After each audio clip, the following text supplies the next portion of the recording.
With that, let's welcome in Aditi Kinkhabwala to the show. How you doing, Aditi? I'm great, but before you even say anything to me, I want to talk about this game manager thing. Is that all right? Okay. Do I need to Yeah. Shoot. All right. So why is it a dirty word? I don't think it's that bad of a dirty word. All right, so I'm going to take you back to a conversation that I had with Bill Belichick a year ago. We were talking about the Patriots were getting ready to play Miami. I asked about Tua Tagovailoa. And you know what he said to me? He said, no quarterback ever gets yards. It's about the quarterback delivering the ball to somebody, and then that somebody is the one that gets the yards. And he said the best quarterbacks ever, and he included Tom Brady in this, know who to give the ball to where. And he used a basketball analogy. He said, if you were money from the baseline, why would I feed you a 3 at the top of the key? I'm going to feed you a 3 at the baseline. And that's where you'll hit the 3 from. That's where your money. That's me being smart. So if a game manager is somebody who knows who to deliver the ball to, where to deliver the ball to, what the time and circumstance is, and what exactly you need, once again, I would take that. I take that over the guy that can occasionally throw me a fancy deep ball, but can also get picked off and doesn't know what's going on around him. I just think I really feel like it's not a dirty word, guys. It's just like a misused word. There's a stigma around it. But it's only because it's misused. I mean, look at how well Brock Purdy is playing, and we want to tag him a game manager. We want to say, fair, not how he's playing right now. Okay. Correct. To be fair, not this season, but in general. You know, he had this tag. He was dogged. Oh, he's just a game manager. Oh, he's just a game manager. Well, he was putting his team in the Super Bowl. Yeah, maybe we could say, like, he's an average game manager. I mean, right. I think the difference is there's levels, right? Like sure. There's the Allen, Burrow, Lamar, and Patrick Mahomes. It almost doesn't matter. Like they make everybody better on some level, correct. Right? And then there's the tier 2 quarterbacks. And then I think most people think of the game managers as the tier 3 quarterbacks, which is nothing wrong with that. We got to change the terms. That's what we got to do. Yeah, but and that's what I think is a misnomer. Yep. I don't. It's just, again, like the actual definition of the word of a game manager is not a bad thing. If you're managing the game properly, if you are managing the clock, if you're managing time of possession, if you're managing each possession you have. Those shouldn't necessarily be bad things. I just think, as Dustin is saying, we just need another phrase for that, another term. Absolutely. But you're right. Look, I had Joe Burrow this weekend. He is playing at an otherworldly level. He really is. And he is feeling as good as he has ever felt in his entire sporting career. He openly said that. But he's also dealing with a frustration that he's never dealt with, in that for the first time in his life, he's playing so well, and his team isn't necessarily following. Well, his success isn't necessarily following. I blame ownership and the front office for that, but that's another story for another day. Aditi, speaking of ownership, during the broadcast this past Sunday, they went down to you at one point. I don't remember what time. I don't remember the point of the game that it was, but you mentioned that you had met with Jimmy Haslam in the broadcast, and he said that he was happy with Kevin Stefanski and Andrew Berry. He said he felt great about that. He said, about them. I think a lot of people have taken that he's happy with everything, which obviously he's not happy with everything. But of course not. There is frustration because there are people that feel that Kevin Stefanski and Andrew Berry are getting a pass for this miserable season. I don't think that that's the case, but you also have to look at the tenure of the Haslam's ownership, and they were often very, very quick to pull the trigger early in that tenure, and I think they've learned from that. Now, sometimes, or one time, they weren't quick enough to pull the trigger, in my personal opinion. Agreed. I think that they had been so burned by moving on so quickly that they let one coach stay far too long. They recognize the record of success that Kevin Stefanski and Andrew Berry have put up until this year. I think they recognize how well those two work together. The longer they are in the league, the more they have exposure to other teams, the more they understand how much conflict there can be between GM and head coach, and how difficult it truly is to find a pair that can argue well. That is philosophically aligned, but isn't necessarily just rubber stamping each other. Yeah. they have something special there. They recognize that. And, one thing, I don't think this is violating a trust in any way, but one thing Jimmy Haslam said to me, and we were talking sort of globally about fan bases who are frustrated with their coaches, cities, media that want to run people out before they've even had a chance. And he said, you always have to think about, are you replacing that person with someone better? If your coach is a 7, are you sure that you're getting an 8 out there?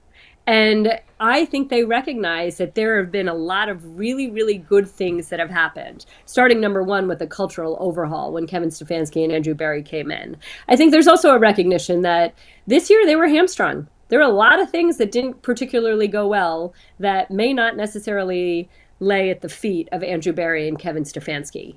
And so hopefully in acknowledgement of that, there's a different way of moving forward. Aditi, the big thing is Myles Garrett. Myles Garrett comes out and says, listen, I want them to prove to me, give me a strategic plan that shows that they're committed to being contenders or winning within the next, foreseeable future, and he does not want to rebuild.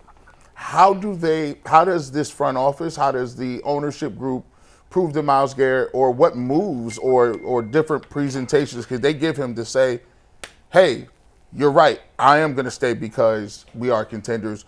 And do you think that's even possible? You have to figure out the quarterback situation. That's it. I think, first of all, let me just say this. G, did you have a problem with Myles saying that? No. Did you take issue with that? No. I celebrated it.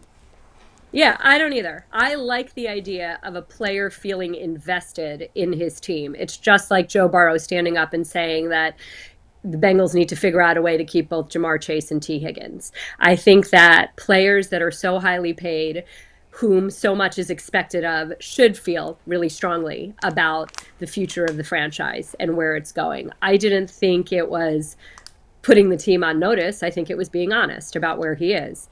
And I think really at the end of the day, this is about the quarterback situation. What are you doing?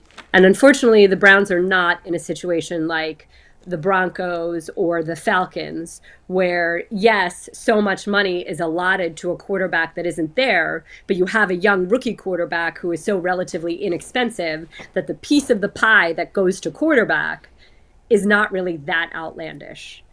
Unfortunately for the Browns, the piece of the pie that goes to the quarterback is just completely outsized. And now you've got a guy that may never again play for this franchise. So I think I was talking about this with Jason this weekend. And again, this is just sort of gross speculation. This isn't anything that I've ever had a conversation with anyone over.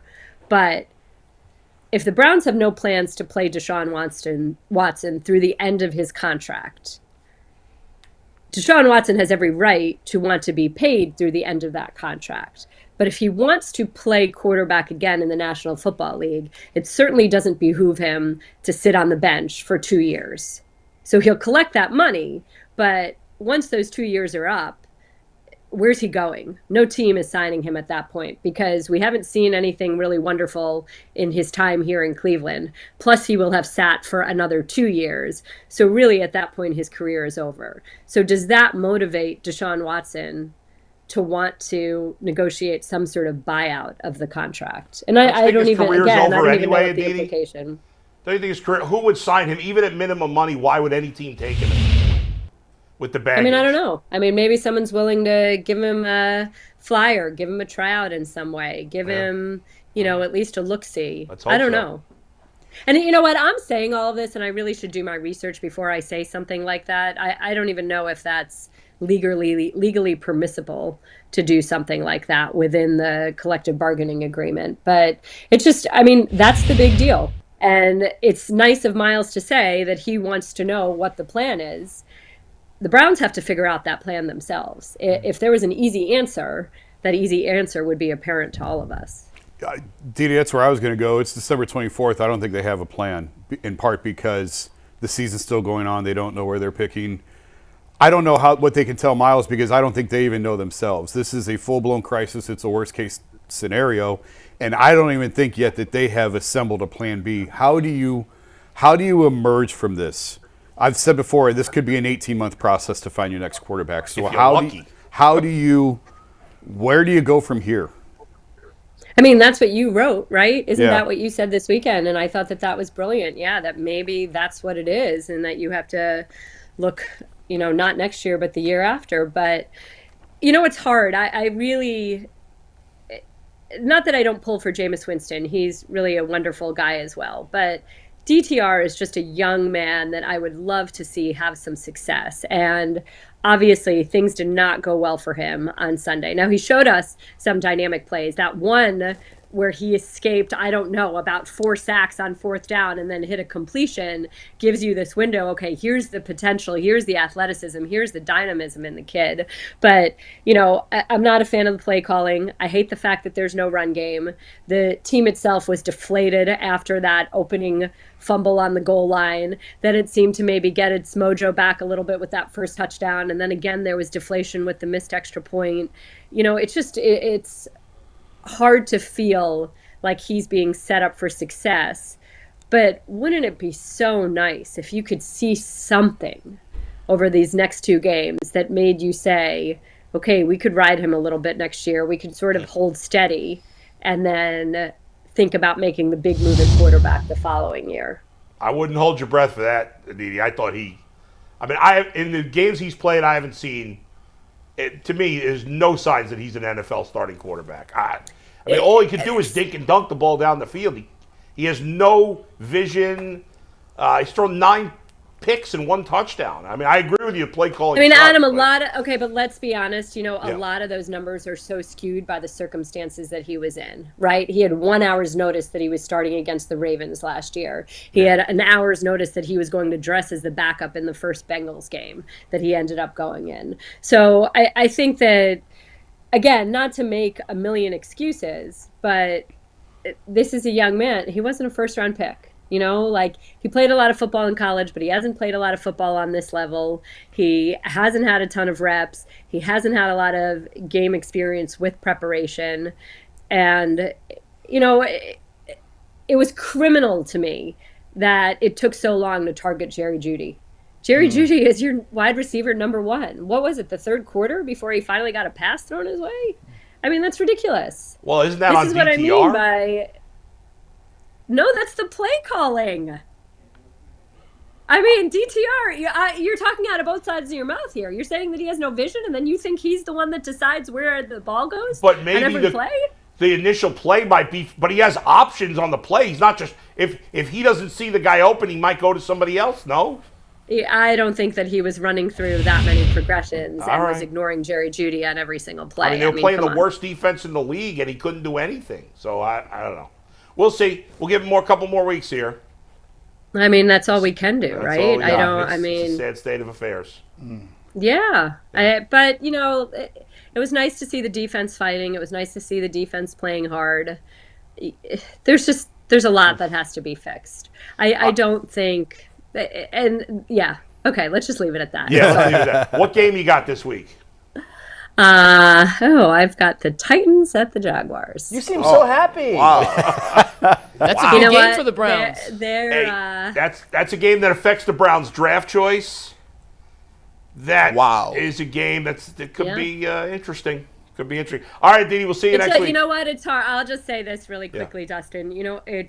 You want fans to be engaged. You want fans to tune in and watch. And the people that are watching are not a national audience. It's the 2 fan bases. And if you're willing to tune in at this point and your teams are playing that bad, then you're hoping that the broadcasters can give you some sign of hope. That's right. Listen, something to be excited about. You're totally right. And you've got a great perspective on it because that's what you have to do. There was once a time where I was calling it a 1-11 UMass versus 1-11 Eastern Michigan. Oof. And you know what? It was the Super Bowl for some parent out there. You know what I mean? That's right. All right, exactly. We'll see you next week. Have an amazing holiday week, guys. Happy holidays. I'll see you next week.